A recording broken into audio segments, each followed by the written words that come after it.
What up, guys? This is Rancer890. Welcome to another iRacing track guide.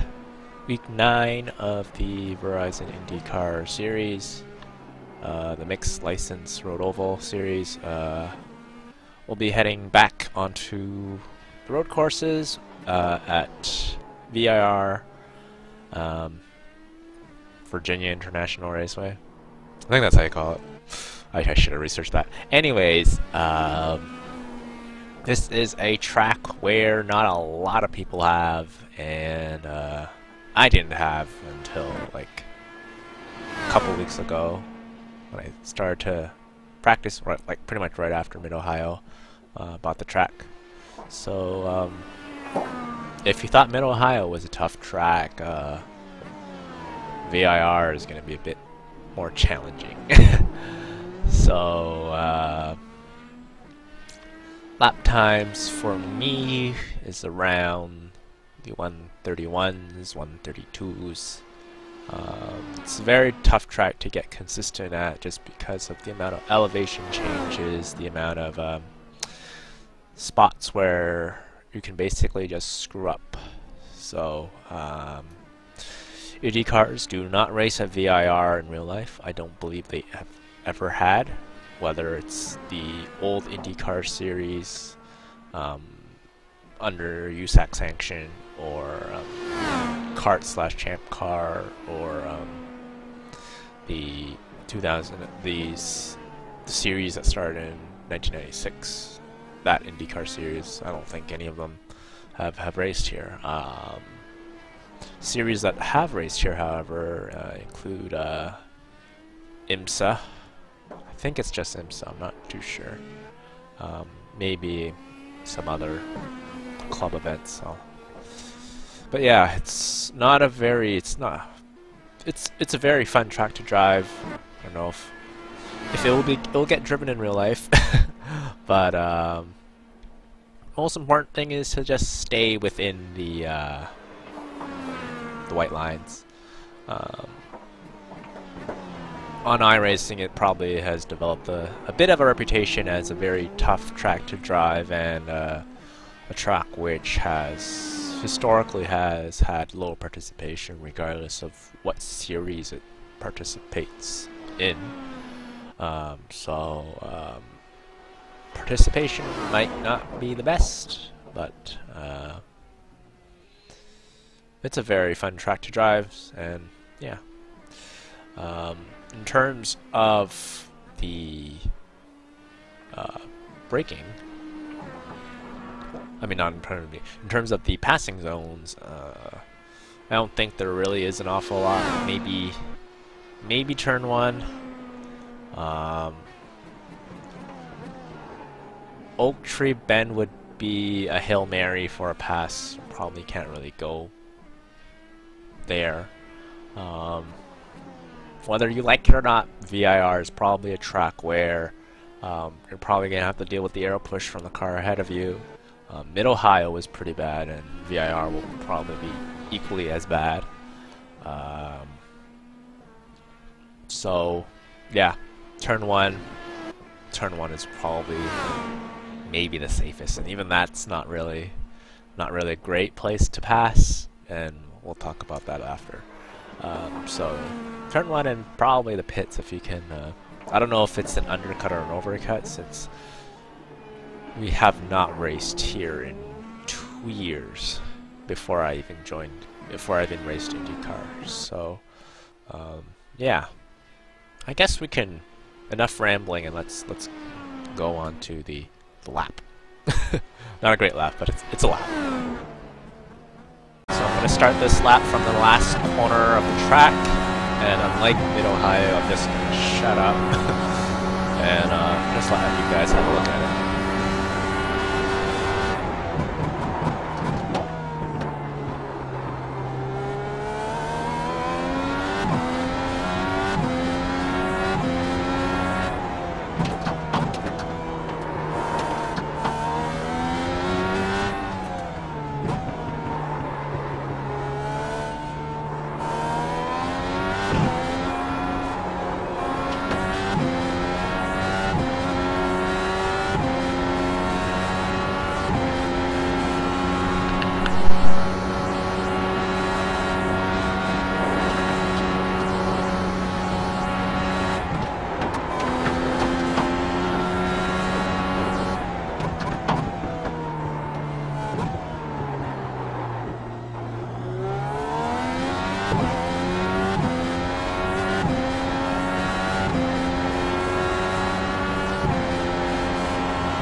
let's have a look at VIR, shall we?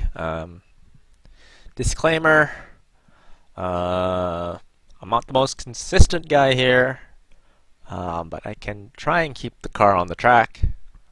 And I think, given the complexity of VIR, keeping car on the track is pretty much a paramount, just because of the lack of runoff, and the chances of making a mistake is very, very high. So I'm just going to start off from just before the last corner. We'll talk about the end of the lap soon. So going to the start finish and think about turn 1. So here, you're not braking yet. The number that you're supposed to look at is, for me anyways, maybe others can brake a bit later, I don't know. For me, I'm looking at the number 2, that's when I'm supposed to brake, and I'm in 6th gear, and I want to be in 1st gear. So then we're going to have to try and hit that apex on the right side in this right-hander. So I'm thinking of braking, I'm already braking, 6 down to 1st. So I'm going to try and hit this apex. You can go a bit over the curb. Some curbs it's okay to hit, some curbs don't hit, in my experience anyways. So you want to hit this curb, you want to go a bit wide, you want to track out, but don't go into the grass. It's very, very easy to do. And yeah, so starting from turn 1, it's a tough track. So just follow the darker pavement here. Maybe I could have tracked out a bit more, but I believe on this lap I was just trying to make sure that I don't go off track. So yeah, make sure that you want to, over here you want to make sure you not necessarily hit it, but get as close to this right-hand curb as possible. Try and stay on the white line. For me, I am running on map 1, so if map 1 is a bit too challenging in terms of the throttle shape, 6 or 7 is fine as well. You can probably go, some can probably go as fast, if not faster, in different throttle shapes. So here, as you can see from my lap, in this lap, it wasn't the best lap. It was a pretty scruffy lap because I was trying to accelerate. Obviously, mid corner exit, you want to accelerate as fast as possible, but the danger, especially with me, for example, is that there's a very high chance of spinning. So this track is, I don't think I said what track usage.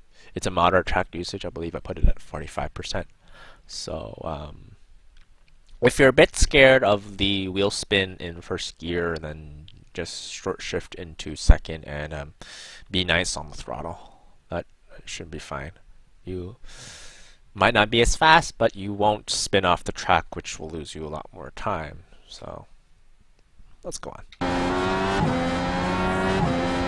So you want to be in 4th gear over here. You want to make sure that your car is as close to this white line as possible.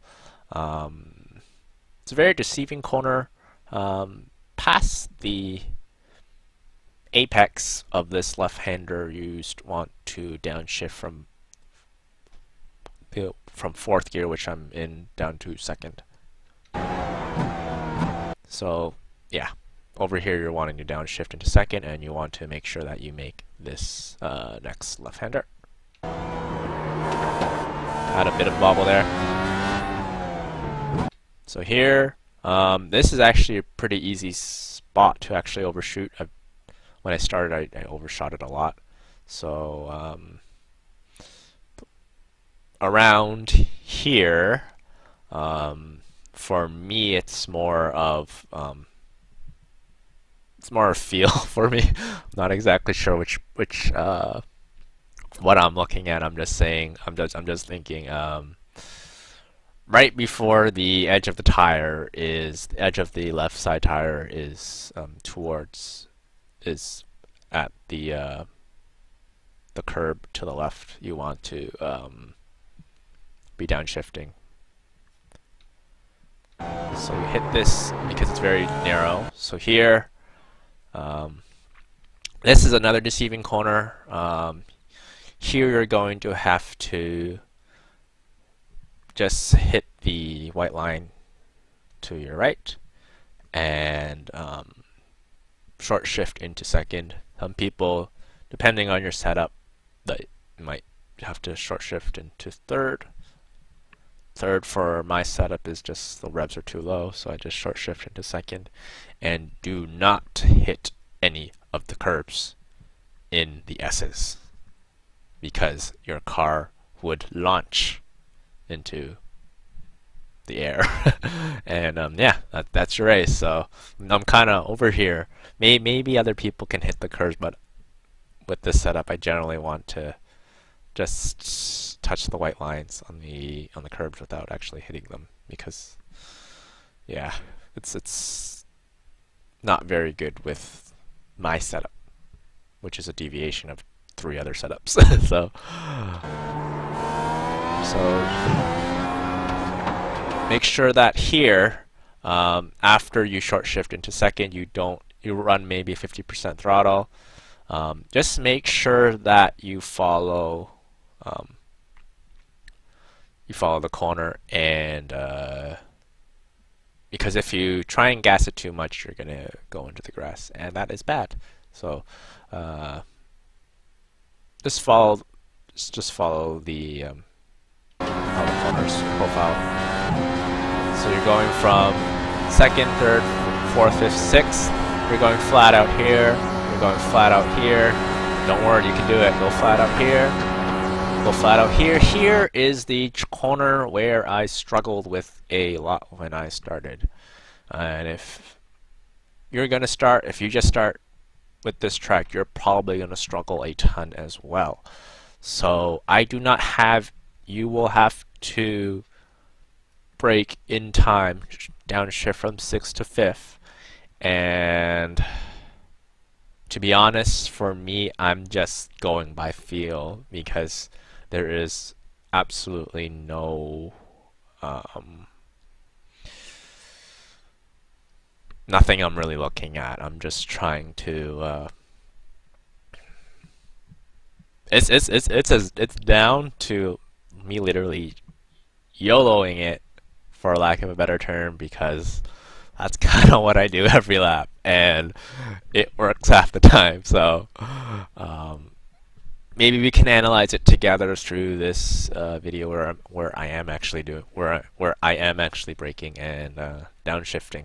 Because after you downshift to 5th, you pretty much want to use as much of the track, hit the apex to the left, run as much of the track, and then we're gonna get to the one of the other challenging corners of the track, the Oak Tree Bend corner. Well, in real life, Oak Tree doesn't exist, so I guess I am turning, braking, downshifting. I'm not too sure if this little tire mark is from the track itself or if it's from my session, but yeah, I guess in a way I'm just from when I'm planning to enter into this left-hander, maybe just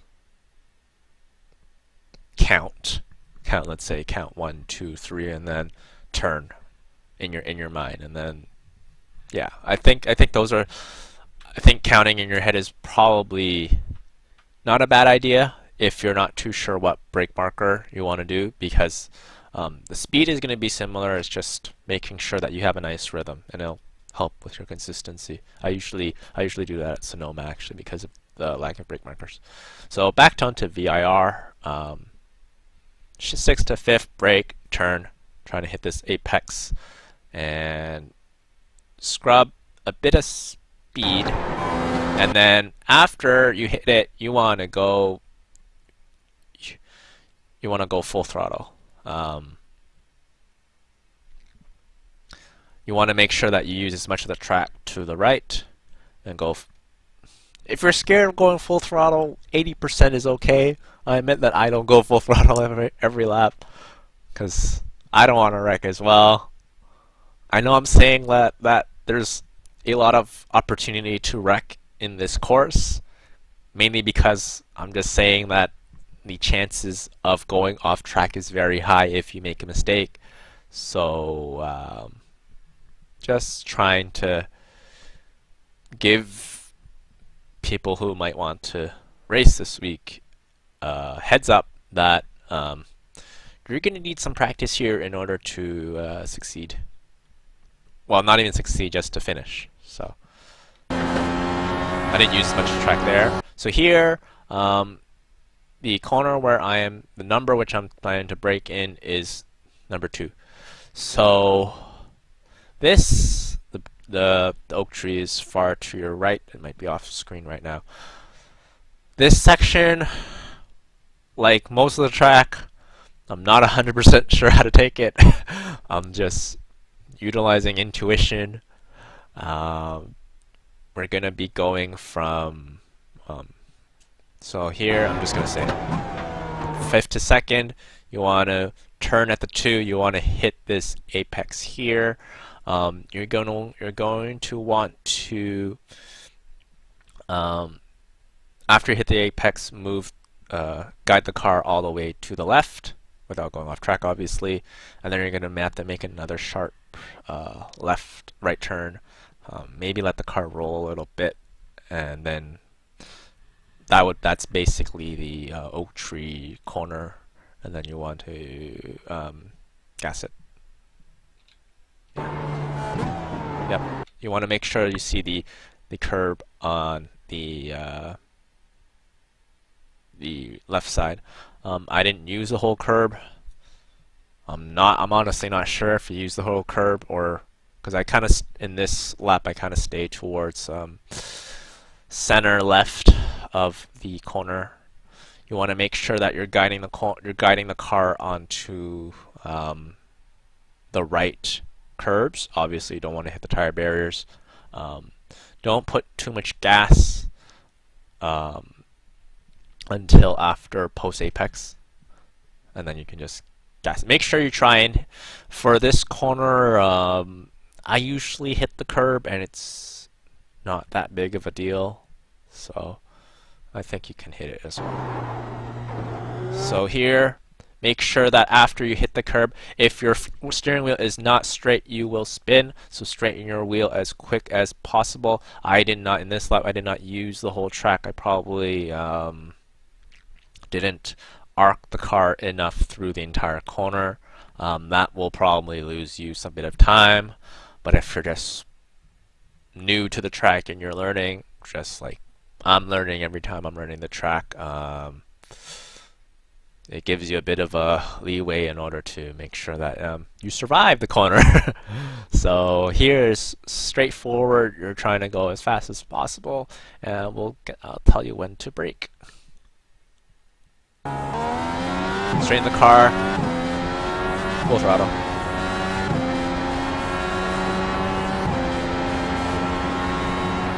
Get ready to brake, get ready to brake.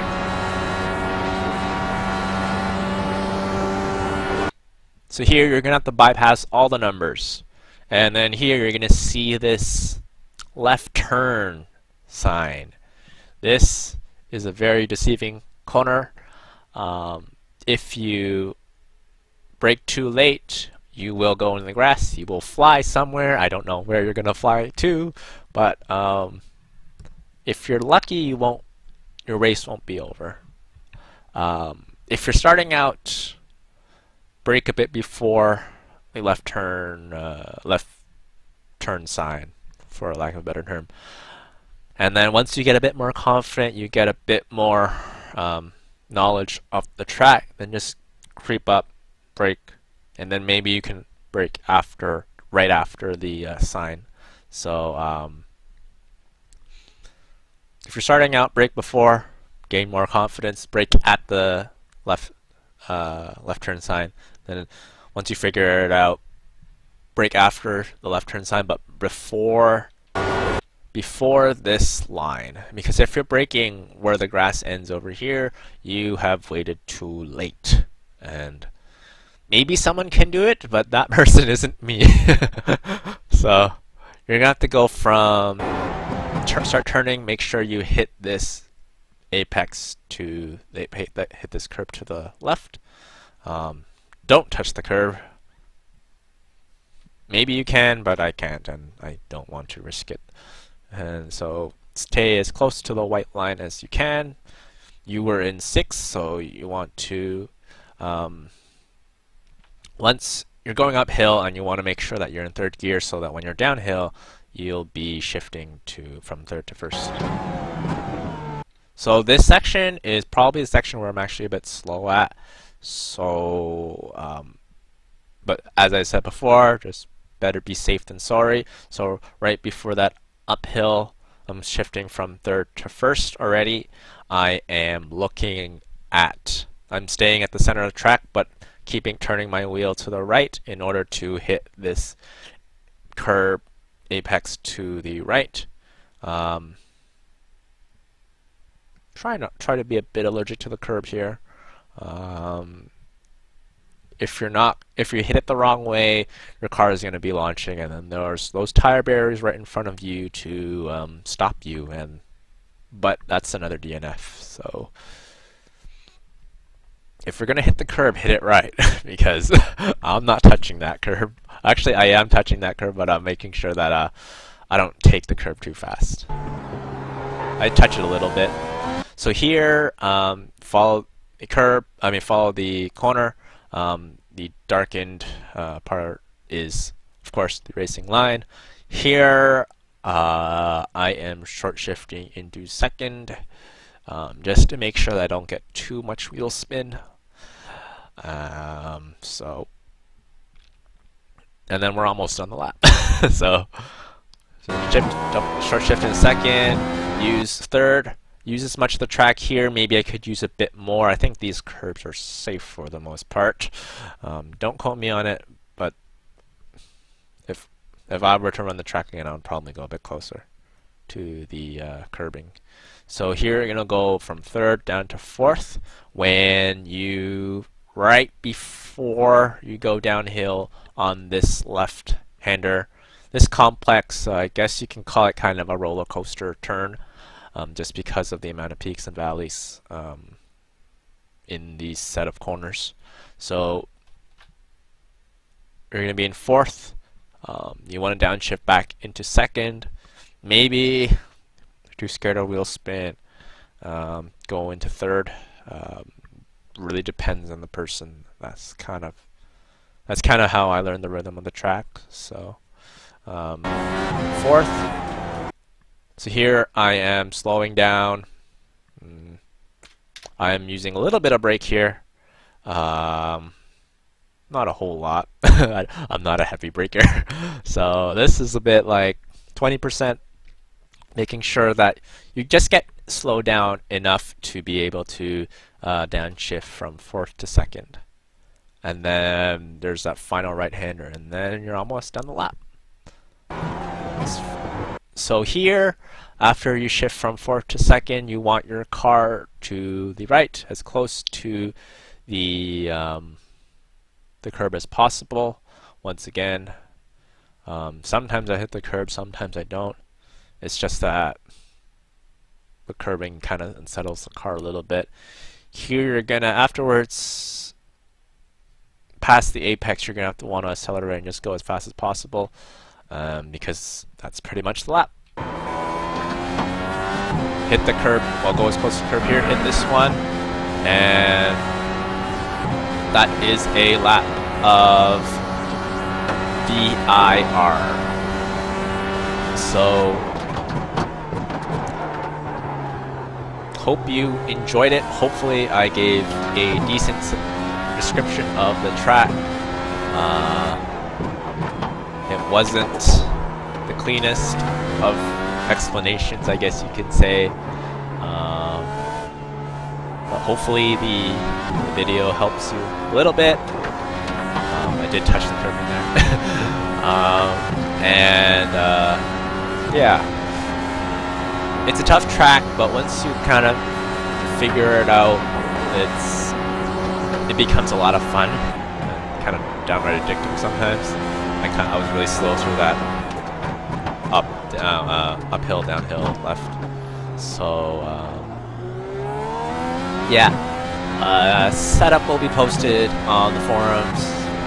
If there are any questions, feel free to ask. I'll try my best to answer them. Although if you've noticed from my explanations, I'm not the best at explaining things. Yeah. Hopefully there's some decent participation. I don't know how many guides actually teach people how to run VIR. I only learned the track 2 weeks ago, but prior to buying the track on iRacing, I've spent quite a bit of time on Automobilista, which also has this track. Obviously the bumps are a bit different and there is no oak tree, but that is also a really good resource just to learn the different corners. So hopefully this will help someone. Yeah, hopefully it will help someone. And I don't think I have any much more to say because I'm rambling at this stage. So if you enjoyed it, leave a like. If you did not enjoy this video, I can't stop you from leaving a dislike. That was a bad turn. And if you want to see more content in the future, I'll probably try and do more road race guides in the IndyCar. So if you're looking for the oval guides, Christian Steele is part of Virtual Racing School VRS. He uploads the guides every single week in the fixed series, as well as some of the fixed series ovals race at racing the open series as well. The weather might be different, but the lines are pretty much similar. And that's a very conservative pit entry, so break a bit later. It's a very straightforward pit entry though. So as I said, hope you enjoyed it. We'll see you on the track, and track guys, we'll see you in whatever the next track is. See ya.